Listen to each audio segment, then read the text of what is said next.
Capítulo 3. Wallander volvió a Mariangatan. Se sentía eufórico y atribulado al mismo tiempo. No se había sentado todavía en el coche cuando empezó a caer una lluvia torrencial. Salió de Istad, tomó la circunvalación de Österleden y de repente pensó en el tiempo que había pasado desde la última vez que había recorrido aquel trayecto para ir a visitar a su padre. ¿Cuánto hacía que había muerto? Tardó unos minutos en recordar en qué año fue. Quedaba todo tan atrás. Habían transcurrido muchos años desde que fueron a Roma, el último viaje que hicieron juntos. Recordó cómo había seguido a su padre, a escondidas, mientras éste paseaba solo por las calles de Roma. Todavía se avergonzaba al pensar que lo había espiado para ver a dónde iba, porque el que su padre fuera mayor y la cabeza no le funcionara del todo bien no justificaba que lo hubiese vigilado. ¿Por qué Wallander no dejó que recorriera las calles de Roma y evocara sus recuerdos en paz? ¿Por qué lo había seguido? No podía decir que no hubiese movido la preocupación de que a su padre le sucediera algo.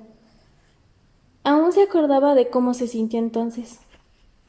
No se había sentido preocupado, simplemente había actuado movido por la curiosidad.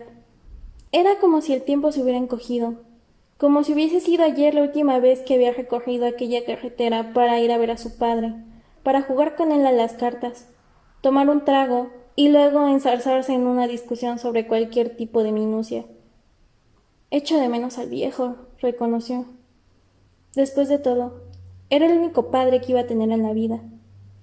Por lo general, era un hombre terrible y me sacaba de quicio a la mínima, pero lo echo de menos. Eso es incuestionable. Wallander giró para tomar aquel camino que también conocía y atisbó el tejado de la que fue la casa de su padre. Pero pasó de largo el desvío que llevaba hasta ella y volvió a girar, aunque en dirección opuesta. Tras recorrer unos 200 metros, se detuvo y salió del coche. Había dejado de llover. La casa de Carl Eriksson se encontraba enclavada en medio de un jardín asilvestrado. Era una finca antigua, típica de la zona de Escania, que en su día había tenido 2 edificios.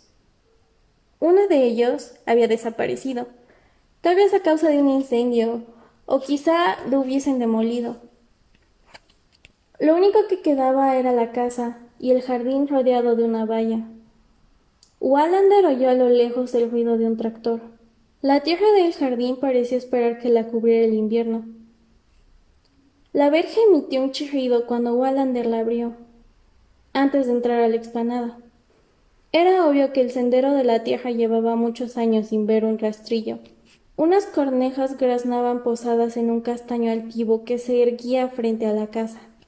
Tal vez fuese el árbol protector de la familia, según la antigua creencia. Wallander se quedó allí, parado, atento. Antes de empezar a plantearse vivir en aquella casa, debía comprobar que le complacían los sonidos que la rodeaban. Si el rumor del viento o el silencio no eran de su agrado, ya podía dar media vuelta y marcharse. Sin embargo, lo que oía le infundía serenidad. Era la calma propia del otoño, el otoño de Escania, que presagia la llegada del invierno. Wallander rodeó la casa. En la parte trasera había unos manzanos, algunos groselleros y una mesa y bancos de piedra bastante deteriorados. Se abrió paso entre la hojarasca otoñal. Tropezó con algo que había en el suelo, tal vez un rastrillo, y volvió a la parte delantera de la casa. Adivinó cuál de las llaves sería la puerta principal, la introdujo en la cerradura y abrió. Allí adentro olía a moho y a aire viciado. El aroma agrio que desprende un hombre viejo. Echó un vistazo a las habitaciones. Tenían muebles antiguos y en paredes con cuadros de refranes. Vio un televisor antediluviano, en lo que debió ser el dormitorio del anciano propietario. Después se dirigió a la cocina. Había un frigorífico desconectado y, en el fregadero, los restos de un ratón muerto. Subió a la primera planta, donde no había más que un desván sin acondicionar. La casa necesitaría muchos arreglos, eso estaba claro. Y no saldría barato, aunque quizá él pudiera hacer una gran parte de las reparaciones sin ayuda. Bajó de nuevo, se sentó lentamente en un viejo sofá y marcó el número de la comisaría de Istad. Martinson tardó unos segundos en responder. ¿Dónde estás?, preguntó su colega. Antes preguntábamos cómo estaba la persona que nos llamaba, observó Wallander. Ahora, en cambio, nos preguntamos dónde se encuentra. De seguro, la forma de saludarse ha sufrido una revolución en nuestro tiempo. ¿Y me has telefoneado para hacerme esa observación? Estoy en la casa. Ah, vale. ¿Y qué te parece? No sé, me parece extraña. Hombre, pero si es la primera vez que la ves. Es lógico que te resulte extraña. Bueno, no me gustaría saber cuánto pensabais pedirme por ella. No quiero empezar a planear nada antes de saberlo. Supongo que eres consciente que requiere muchísimo trabajo, ¿no? Sí, le he visto, lo sé perfectamente. Wallander aguardaba mientras oía la respiración de Martinson. No es fácil hacer negocios con un buen amigo, dijo este al fin. Acabo de darme cuenta. Pues imagínate que soy un enemigo, respondió Wallander con una sonrisa. Pero un enemigo pobretón. Martinson se echó a reír. Habíamos pensado en un precio de ganga. 500,000 coronas, regato incluido. Wallander ya había decidido que podía pagar un máximo de 550,000. Demasiado caro, dijo. ¡Y una mierda! Por una casa en la zona de Orstelen es un barracón, ya. Pero con una inversión de 100,000 coronas, la casa valdría bastante más de 1,000,000. Puedo pagar 475,000. No. Entonces no hay trato. Wallander se apresuró a cortar la comunicación y esperó con el móvil en la mano, contando los segundos. Había llegado a 24 cuando llamó a Martinson.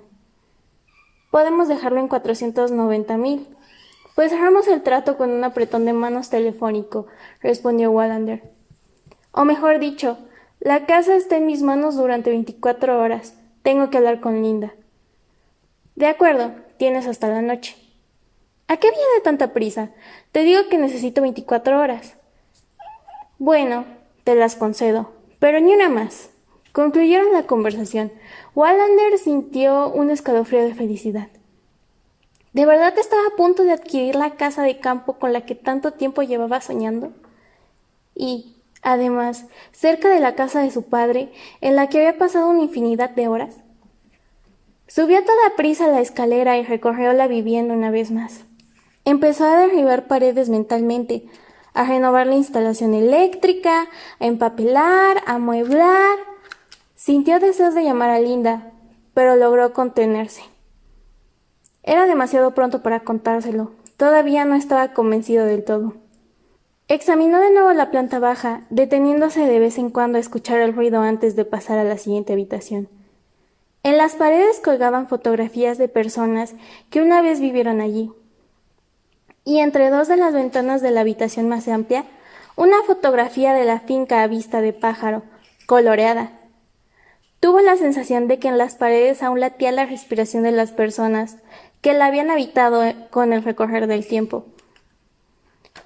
Pero aquí no hay fantasmas, se dijo. No los hay, puesto que yo no creo en fantasmas. Salió del jardín. Las nubes se habían disipado. Tiró varias veces de la manivela de una bomba de agua que había en medio de la explanada delantera. Tras emitir un chirrido, se oyó un borboteo de agua que al principio salió marrón y después clarísima. La probó y casi pudo ver a un perro bebiendo agua en un cuenco puesto allí mismo a su lado. Dio otra vuelta alrededor de la casa y volvió al coche. Acababa de abrir la puerta cuando se detuvo en seco. Allí pasaba algo. En un primer momento no supo qué lo hacía detenerse en lugar de sentarse en el volante. Frunció el ceño. Había empezado a rumiar algo que había visto, algo que no encajaba. Se volvió a mirar la casa. Ese algo le había quedado grabado en la memoria. Y entonces cayó en cuenta. Cuando llegó, al rodear el edificio, había tropezado con un objeto que había en el suelo, detrás de la casa. Los restos de un viejo rastrillo, quizá la raíz de un árbol. Eso era lo que lo retenía ahí, algo que había visto sin verlo.